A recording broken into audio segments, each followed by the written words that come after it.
नमस्कार मित्रों, मैं डॉक्टर मनीष दुबे, होम्योपैथ।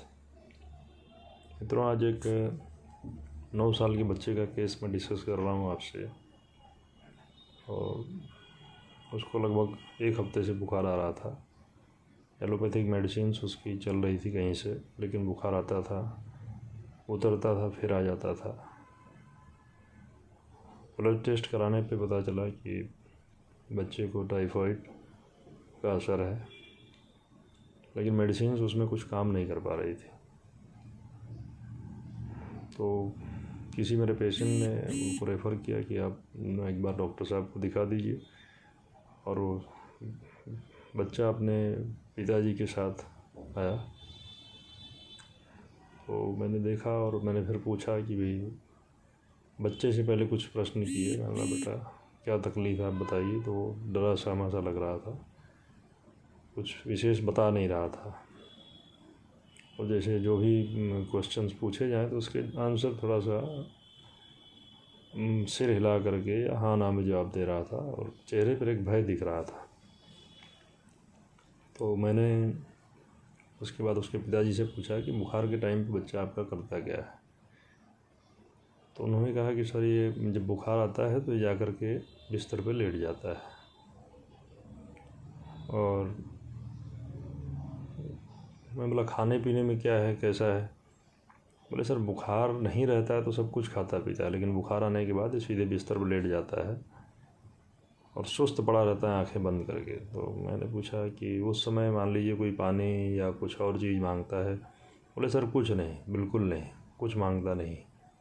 अच्छा, खाना पीना? बोले, सर बिल्कुल नहीं। अगर बुखार ठीक है तो खाएगा, और नहीं तो सुस्त पड़ा रहेगा। और हम पूछेंगे भी तो साफ मना कर देता है, ज़बरदस्ती करने पे भी मना कर देता है कि मैं नहीं खाऊंगा। थोड़ा सा एक दो निवाला खा लिया, उसके बाद फिर नहीं खाता है। तो मैंने पूछा, बेटा इंजेक्शन लेना है कि दवाई लेना है, थोड़ा सा उसका फियर देखने के लिए। तो वो तो एकदम और डर गया, और पेशेंट चेयर पे बैठा था, वहाँ से छटक के अपने पिताजी के पास जाकर बैठ गया। मैंने देखा कि एक रुब्रिक और मिला हमको। उसके बाद और डिटेल थोड़ा सा लिया गया, लेकिन कुछ विशेष सामने नहीं आया। उसके बाद ये सारे जो केस टेकिंग है, इसको रिपोर्टराइज किया गया। तो उसमें जो पिताजी ने बताया कि भाई, बुखार आने की कंडीशन में या बिस्तर पे पड़ा रहता है सुस्त आँख बंद करके, तो उसका एक रुब्रिक है, बेड रिमेन डिजायर।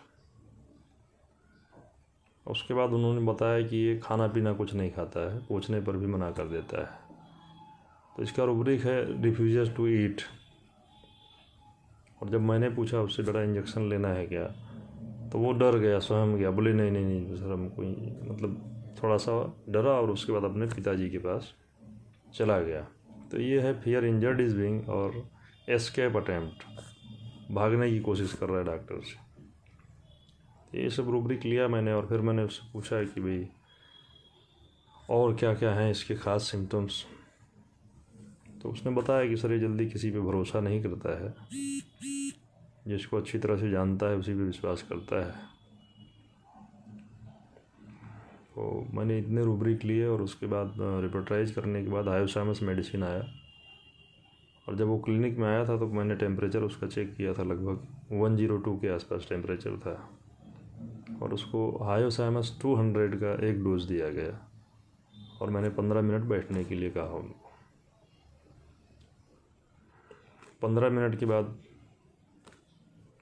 फादर आए उसके, बोले, सर टेम्परेचर तो इसका बहुत ज़्यादा हो गया, लगता है बढ़ गया टेम्परेचर। बोला, ठीक है, कोई बात नहीं है। फिर मैंने टेम्परेचर चेक किया तो 103 के आसपास था। कभी कभार ऐसा होता है कि जब अच्छी तरह से मेडिसिन सिलेक्ट हो जाती है तो फीवर बढ़ जाता है, तो उसमें डरने की ज़रूरत नहीं होती, हमको थोड़ा वेट करना पड़ता है। तो मैंने पेशेंट को फिर से प्लेसिबो का एक डोज दिया, और मैं बोला 15 मिनट और बैठिए आप थोड़ा सा। 15 मिनट के बाद फिर पेशेंट आया कि सर थोड़ा बहुत फ़र्क लग रहा है। तो मैंने फिर से उसको प्लेसिबो दिया, मतलब 15 मिनट और बैठ के। फिर 15 मिनट के बाद आया तो मैंने टेम्परेचर उसका चेक किया, और टेम्परेचर लगभग था 99 पॉइंट समथिंग था। और बच्चा जो है एकदम फ्रेश दिख रहा था। मेरा बेटा कैसा है? बोले सर भूख लगी है मुझे। मतलब उसने कहा भूख लगी है। तो पिताजी ने बोला कि बोले सर अभी तक 1 हफ्ते से मतलब ये कभी भी बोला नहीं है कि भूख लगी है मुझे। तो बोला ठीक है। फिर उसको प्लेसिबो दे करके विदा किया गया और आगे देखेंगे, आज का ही केस है। तो इस तरह का एक रिजल्ट मिलता है होम्योपैथी में। मित्रों नमस्कार।